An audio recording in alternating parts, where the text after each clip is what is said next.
Assalamualaikum warahmatullahi wabarakatuh. Bertemu lagi dengan saya di dalam video kali ini. Nah, pada kesempatan hari ini kita akan mempelajari tentang keimanan, khususnya mengenai iman kepada Rasul-Rasul Allah Subhanahu wa Ta'ala. Siapkan catatannya ya.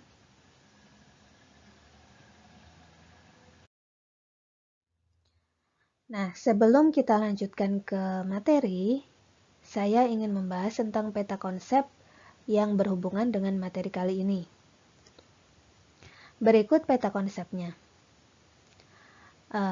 Di dalam memahami iman kepada Rasul, kita harus mengetahui terlebih dahulu tentang makna dan landasan iman kepada Rasul-Rasul Allah. Setelah kita mengetahui hal tersebut, kita bisa melakukan ataupun berperilaku sesuai dengan perintah-perintah yang Rasul berikan. Dari perilaku tersebut, kita akan mendapatkan hikmah dari keimanan kepada Rasul-Rasul Allah. Dan akan dilanjutkan dengan kehidupan yang sesuai dengan perintah Rasul Allah Subhanahu wa Ta'ala. Jadi, keimanan kepada Rasul itu sangat penting kita ketahui dan kita dalami makna dari iman kepada Rasul, sehingga kehidupan kita bisa sesuai dengan ajaran yang diperintahkan oleh Rasul Allah Subhanahu wa Ta'ala. Kita masuk ke dalam materi. Pertama yang akan kita pelajari yaitu pengertian dari iman kepada Rasul.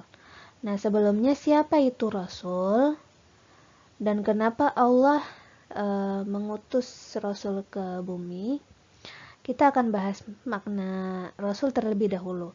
Jadi Rasul itu adalah seorang utusan Allah Subhanahu wa Ta'ala yang memiliki tugas. Tugasnya apa? Jadi tugasnya adalah menyampaikan berita tentang perintah dan larangan dari Allah Subhanahu wa Ta'ala. Itu pengertian dari Rasul. Nah, setelah itu kita perlu dan wajib mengimani keberadaan Rasul.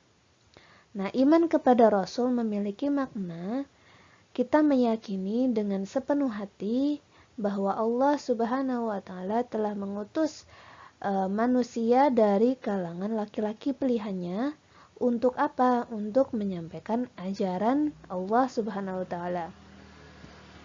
Itu pengertian dari iman kepada Rasul. Jadi kita sudah tahu ya bahwa ketika kita hendak beriman kepada Rasul, maka kita harus yakin sepenuh hati bahwa ada utusan Allah yang memang ditugaskan untuk membimbing manusia ke jalan yang benar.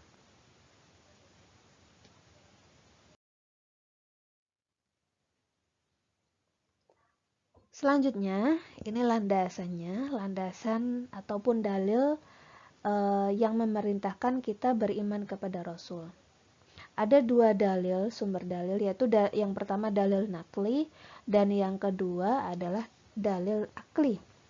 Yang pertama dalil nakli, apa itu dalil nakli? Jadi dalil nakli itu dalil yang bersumber dari dalam Al-Quran maupun hadis Nabi. Ada 4 hal yang dijelaskan di dalam Al-Quran. Yang pertama, dalil dalam bentuk kabar, berita tentang adanya Rasul. Itu terdapat di dalam Quran Surat An-Nahl ayat 23. Yang kedua, ada dalil yang menerangkan tentang kedudukan para Rasul ya sebagai utusan Allah. Itu ada di dalam Quran Surat Al-An'am ayat 48. Yang ketiga, dalil yang menerangkan bahwa Rasul itu berasal dari kalangan laki-laki, itu ada di dalam Quran Surat Al-Anbiya ayat 7. Dan yang terakhir, tentang berapa jumlah Nabi dan Rasul yang diutus oleh Allah, itu ada di dalam hadis riwayat Baihaqi. Nanti silahkan kalian coba cari dan baca dan pahami ayat tersebut, sehingga kita bisa mengetahui bahwa Allah itu memerintahkan Rasul dengan tujuan-tujuannya. Itu dari dalil nakli. Kemudian dalil aklinya, jadi dalil akli itu apa? Akal ya, akal. Jadi dalil yang bersumber dari akal sehat manusia. Jadi yang pertama, manusia itu diperintahkan untuk menyembah hanya kepada Allah Subhanahu wa taala. Tidak boleh menyembah kepada selain Allah. Nah, ketika kita menyembah Allah itu perlu caranya. Caranya seperti apa? Tata caranya seperti apa? Jadi Rasul itu kita perlu ada orang atau seseorang yang membimbing kita dalam menyembah Allah dengan cara yang benar. Nah, itu kita harus memikirkan hal tersebut. Jadi tidak mungkin manusia itu bisa menyembah Allah secara spontan tanpa adanya tata cara, pedoman dan sebagainya. Jadi Rasul jelas-jelas diberikan tujuan, diberikan tugas untuk membimbing manusia dalam menyembah Allah Subhanahu wa taala. Yang kedua, jadi ketika kita melakukan suatu perbuatan ya, jadi itu ada konsekuensi. Jadi ketika kita melakukan ketaatan, kita mendapatkan pahala. Dan ketika kita melakukan kemaksiatan, maka kita akan mendapatkan hukuman.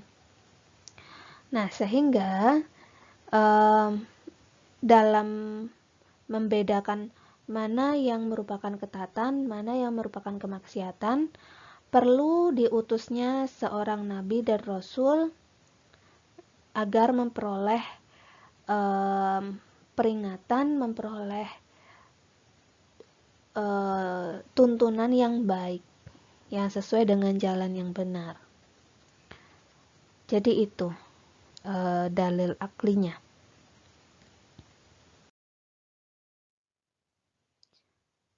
Selanjutnya, kita akan membahas tentang bagaimana caranya kita beriman kepada Rasul. Sekarang ini kita sebagai generasi 2000-an, generasi milenial, tentu tidak mengalami ataupun tidak bertemu Rasul secara langsung. Artinya apa? Artinya kita meyakini sesuatu yang memang tidak ada. Nah, ada cara-cara yang bisa kita lakukan agar kita lebih mudah dalam mengimani para nabi dan rasul. Walaupun memang kita tidak bertemu mereka, beliau-beliau. Yang pertama yaitu kita hadirkan di dalam hati kita. Jadi kita meyakini dengan sepenuh hati bahwa misi para rasul adalah benar dari Allah Subhanahu wa taala. Yang kedua, ya, jadi kan Allah itu kan mengutus nabi dan rasul itu tidak hanya 1, 2, 3, tapi banyak ya. Sehingga kita tidak boleh membeda-bedakan antara rasul satu dengan rasul yang lainnya. Kita tidak boleh hanya meyakini satu rasul saja, tapi tidak meyakini yang lain. Itu tidak boleh. Jadi semua nabi dan rasul harus kita imani dan harus kita yakini keberadaannya. Yang ketiga, meyakini kebenaran semua yang disampaikan kepada para rasul. Rasul itu memiliki sifat sidik ataupun jujur. Jadi apapun yang disampaikan, apapun yang diberikan kepada umatnya itu adalah sesuatu yang benar dari Allah Subhanahu wa taala. Itulah keistimewaan dari para nabi dan rasul, berbeda dari manusia biasa. Kalau manusia biasa pasti ada khilaf, pasti pernah berbohong, pasti pernah melakukan suatu kekeliruan. Itu berbeda dengan para nabi dan rasul yang memang memiliki keistimewaan selalu berkata jujur, benar. Maka dari itu apa yang disampaikan oleh para rasul harus kita yakini kebenarannya. Yang terakhir, ketika kita sudah mengetahui ajaran-ajaran para nabi, para rasul, maka kita harus mengamalkan ajarannya dalam kehidupan sehari-hari. Nah, itu cara kita beriman kepada para rasul.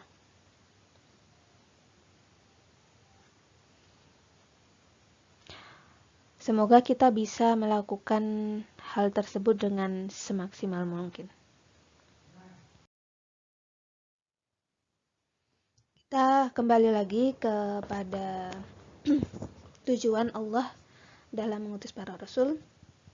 Jadi tujuan Allah mengutus para rasul itu tidak hanya memberikan kabar gembira ataupun peringatan kepada manusia, tapi juga ada beberapa hal tujuan Allah mengutus para rasul ke bumi. Yang pertama, Rasul memberikan pedoman-pedoman, memberikan ajaran-ajaran agar manusia itu mengetahui misi atau tujuan dalam hidupnya. Jadi apa sih tujuan manusia hidup di bumi ini? Yang jelas ketika kita sudah terlahir di muka bumi ini, kita memiliki misi untuk beribadah kepada Allah. Beribadah tidak hanya sholat, ngaji, tidak hanya bersedekah, tapi kita juga memiliki misi kemanusiaan juga. Ya, yang kedua, tujuan Allah mengutus para rasul agar manusia itu mengetahui konsekuensi dalam kehidupan. Konsekuensi ketika kita melakukan sebuah kebaikan, kita mengetahui bahwa kebaikan tersebut akan menghasilkan kebaikan kepada kita. Bisa berupa pahala dan bisa berupa kebaikan-kebaikan yang lain. Tapi kalau kita melakukan suatu kejahatan, kemaksiatan, tidak hanya kepada Allah tapi kepada manusia, maka itu akan kembali kepada kita.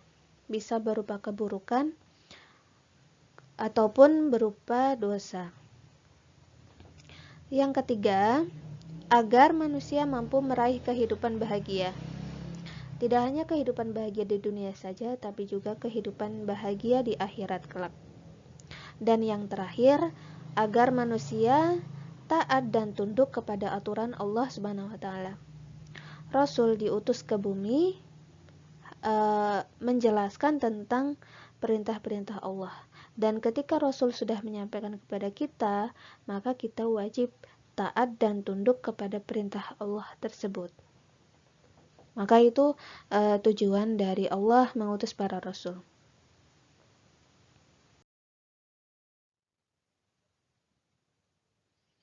Setelah kita mengetahui tujuan-tujuannya, kita lanjut memahami tentang berapa sih jumlah nabi dan rasul.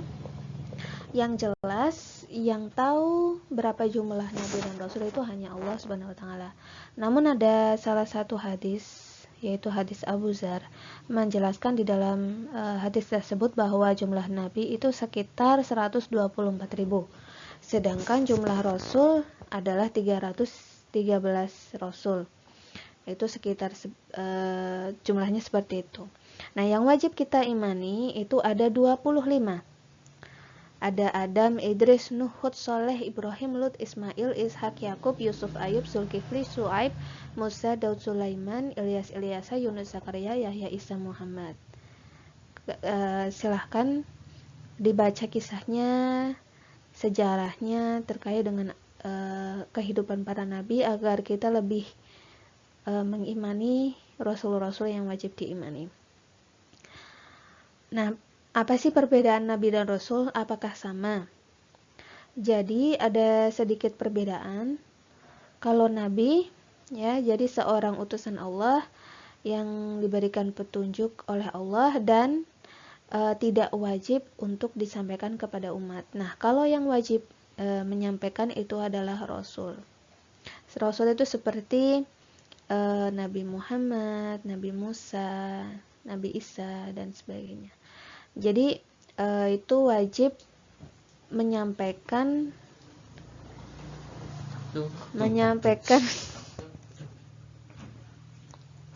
firman Allah Subhanahu wa taala kepada para manusia. Nah, selanjutnya kita ketahui bahwa di kalangan para nabi dan rasul itu ada beberapa nabi yang dijuluki ulul asmi. Siapa ataupun apa itu ulul asmi? Jadi ulul asmi itu diberikan julukan kepada para nabi yang memiliki kesabaran yang sangat tinggi, terutama ketika diberikan ujian kaumnya yang sangat jahiliyah, yang sangat menolak, yang suka menyiksa para nabinya. Namun para nabi tersebut sangat sabar dalam menghadapinya. Nah, nabi yang dijuluki ulul asmi itu ada Nabi Nuh, Nabi Ibrahim, Nabi Musa, Nabi Isa, dan Nabi Muhammad SAW. Itu kriteria-kriteria yang dimiliki oleh nabi dan rasul yang kelima ini. Silahkan dibaca kembali. Cukup untuk hari ini. Kita lanjutkan di video selanjutnya.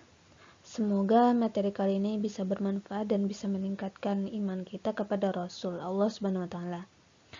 Terima kasih, mohon maaf yang sebesar-besarnya. Wassalamualaikum warahmatullahi wabarakatuh.